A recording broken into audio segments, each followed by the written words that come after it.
we started out on this journey of like, wow, we can do hard things, right? But running teaches you, even if you're not a runner, it teaches you how to like really be with yourself and your self-talk and the way that you talk to yourself.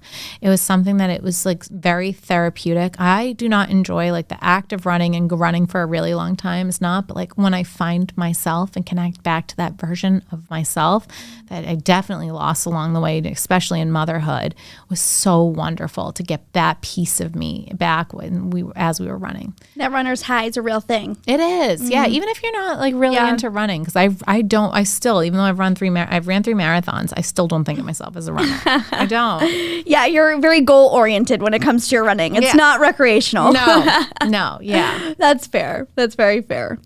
So I had my surgery. The tools were laparoscopic. So they went through my hips and my belly button. So I put myself at major risk for injury. I did end up injuring my knee. And it was still like this moment of like, okay, you know what? I'm going to still do it. I have to do it. I'm doing it whether it kills me. I'm crossing that freaking finish line.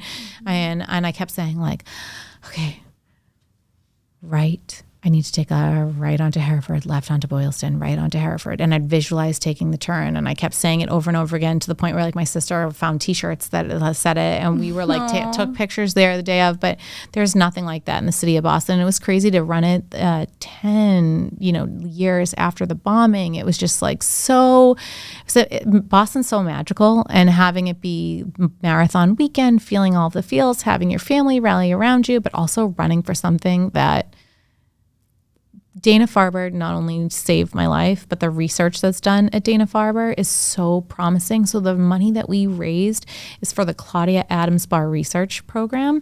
And this is where all of cancer research takes place, essentially, like all of the where risks are taken in order to fund new drugs, new tests. So the advancements that come out of this program, and 100% of what we raised went to that, it just felt like what a full circle moment to say, I'm giving back to the very thing that saved my life. Yeah, it's so pivotal. And it's this feeling of doing something for yourself, for your mother and for your aunt who you lost, and also for your daughter. It's just a pivotal moment for so many different reasons for you. Yeah. It's really special. And I feel like it will likely be one of those moments in your life that's very hard to top. Very hard to top. I will tell you this. I hope that when I do it again the next time, so I will tell you, I am definitely going to run it again someday. Wowzers. Not this year. Power to you, girl. Not this year. But, I actually had a patient partner.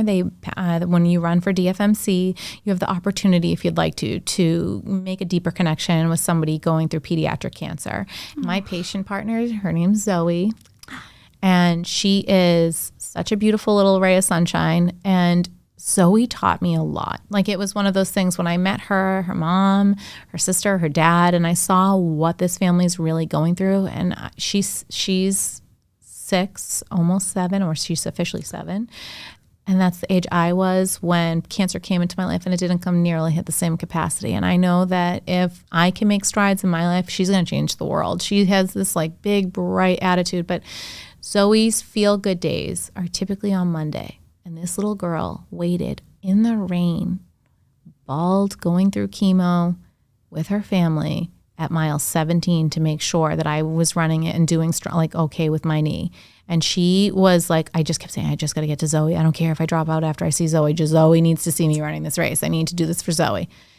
And she and we built such a special connection. She actually sat, the night before the marathon, Dana-Farber asked me to be their keynote speaker to kind of address everybody, to tell my story, and to really connect why research matters.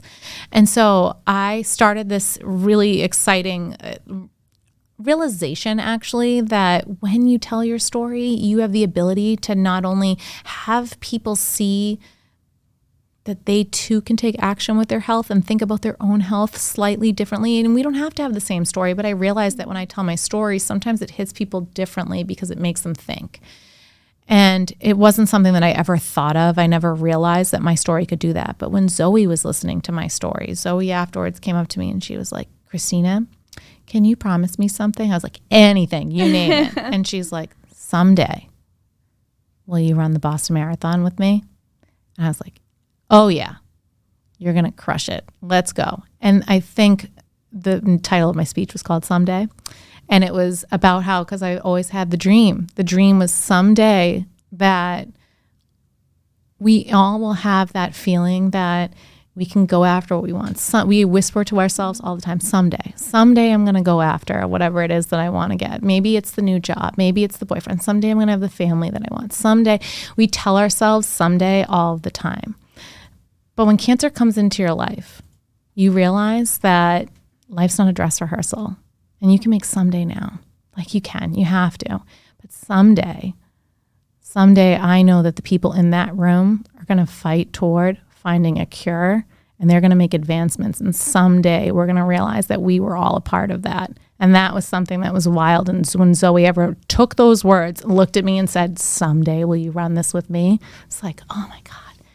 Yeah, girl. Anything. You name it. Because, Tracy, you never think that cancer is going to impact you or your family until it does. And you don't want it to. And I don't wish that upon anybody. And I never want somebody to join this shittiest club. But it does have the best members.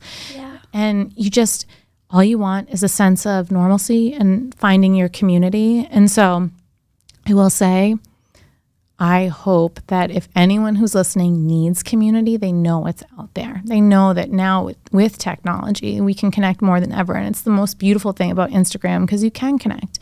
You can have your words make an impact on somebody. You can talk to somebody when they're feeling low or they feel like they're the outlier in the waiting room. You can really grow and evolve and find other people, because if it wasn't for Julia, my pink pal way back when, and that connection, I don't know if I would have had the courage to know that, like, okay, I'm going to be fine. I feel like I met the right people. So you just have to be willing to just kind of open yourself up to your experience and say, like, okay, some days today, I'm going to today go after it. I'm going to get what I need and talk to who I need to talk to and have the courage to do whatever it is that I need to do.